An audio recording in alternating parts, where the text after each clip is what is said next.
Alright, this will probably be the last topic we will discuss in today's session, but let's bind the head.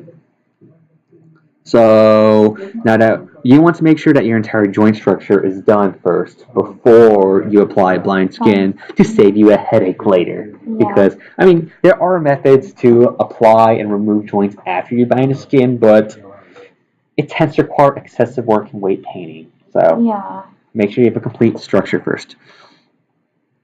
Okay, mesh. Are you recording? Yes, this is all recording. So skin, bind skin, joint hierarchy. I like geodesic voxel because geodesic voxel, I just think it's cleaner, especially once you go rigging full bodies. I think it's cleaner, but I just like it. Dual quaternion for skinning method. Normalization, let's do it in post. Max influence 5 joints is way too much because we only have like 5 joints. So let's do it like 2. Yeah, I think we can do this. I think we can do this in just 2 joints. And then hit bind skin. It'll take time. Okay, all good.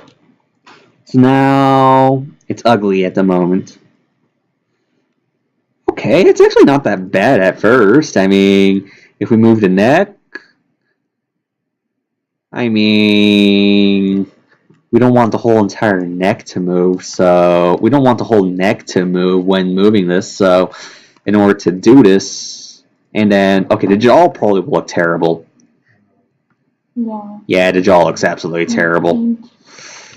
Okay, I mean, normally, I know that normally Nicoletta likes to talk about using the post, but honestly, I think it's a lot easier to use interactive to set up. What interactive will do is, if you weight paint on one joint, it will automatically apply and correct the weight paint to the other joints. Like, it's just easier to set up, but on the other hand, it comes at the cost of you may weight paint a joint that you don't want to. Yeah. So, but to ensure that that doesn't happen, make sure that we lock every joint.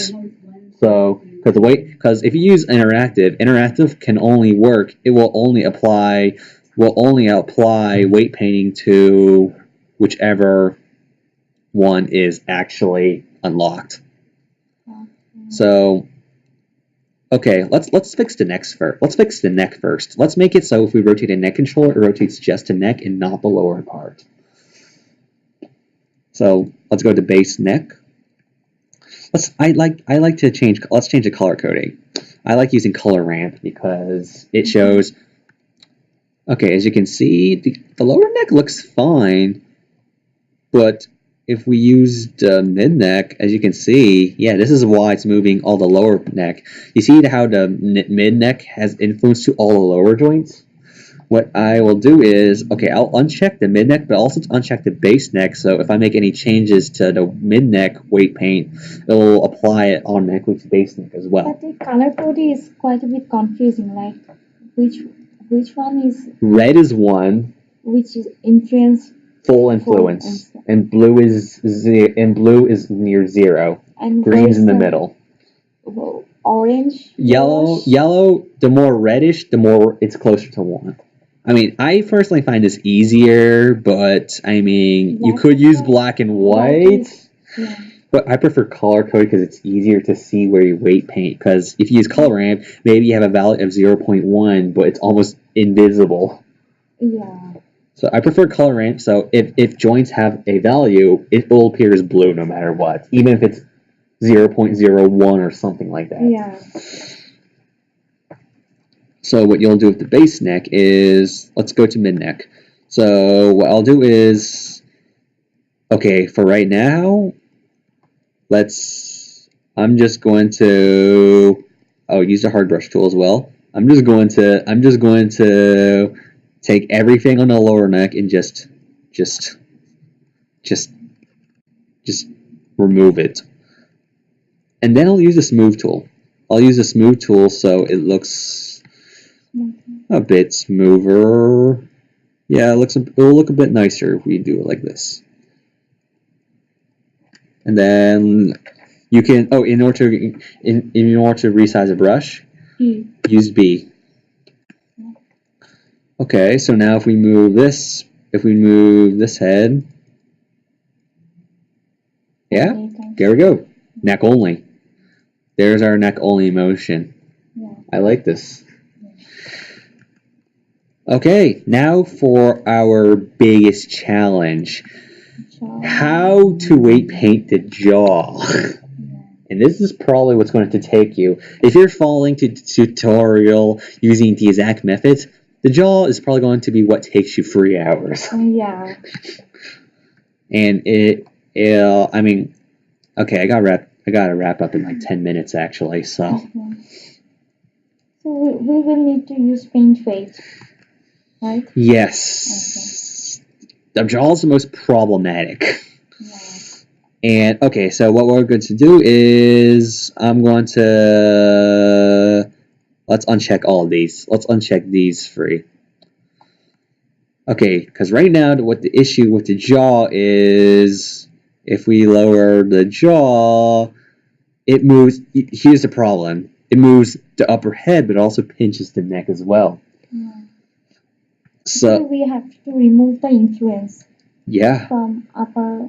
Exactly, and I'll show you what my personal method is, how I would approach it using my weight paint approach. So, I mean, you could weight paint right now, but I think it's a lot easier if you were to move the jaw joint first, and then apply the weight paint. What this will do is, okay, so as you can see, I moved the jaw joint already, and what I'll do is, let's go to the jaw joint. You can see how there's influence on the lower neck right here. I mean, I could just apply 0. I could just apply a value of 0, but, that might be rough. What if I want, just more gradual changes? Like, right now, if I apply 0, boof, the cheek just pops up like that. Which, I mean, let's do it more gradually. So what I like to use the scale tool. And I like to use a value of, let's say, 0.8, for example. So every time I use the scale tool, it will change the diversity value to 80% of what it originally was. Okay. So what will happen is, then I will do this. You can kind of see it happen. You can kind of see it happen. Every time I click, it gradually pops out. It's just a way to do it a bit more. I think we might need to do. You can just see it's just a bit more smooth. It's just a bit more. It's just a bit more smoother this way. And then use the smooth tool. And now you can see how I lowered the jaw and it doesn't pop in as much. Yeah. If you need to do it more, then just use the scale tool and just do it more and more. Okay. So that's pretty good. Okay, but let's say that I don't want to I already weight painted one side. I just want to weight paint the other side.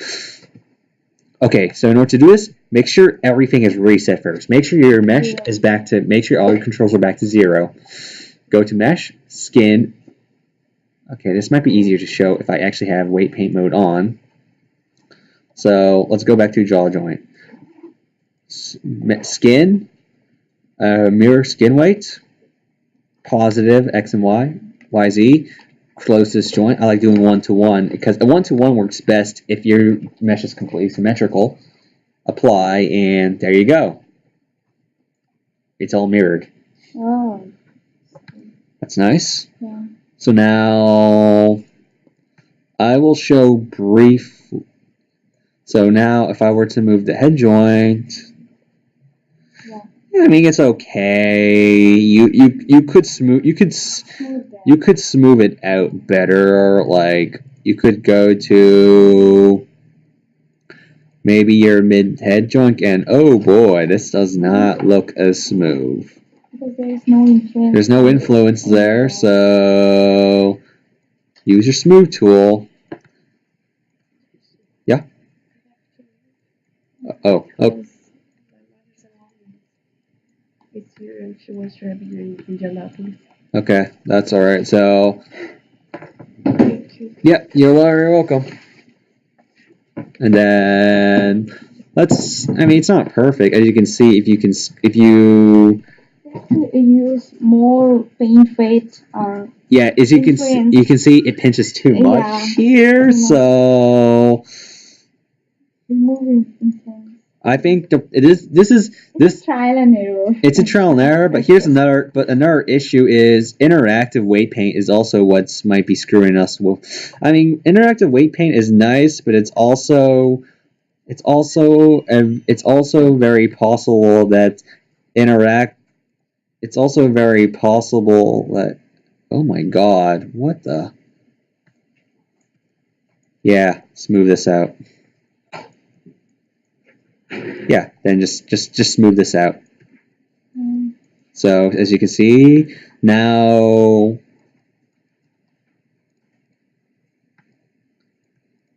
okay, as you can see now, Yeah, now it's smooth. it's now smooth.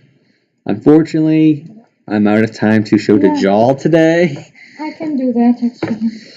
I mean, what you need to do with the jaw joint is all the lower jaw, you want to weight paint to the chin. Yeah.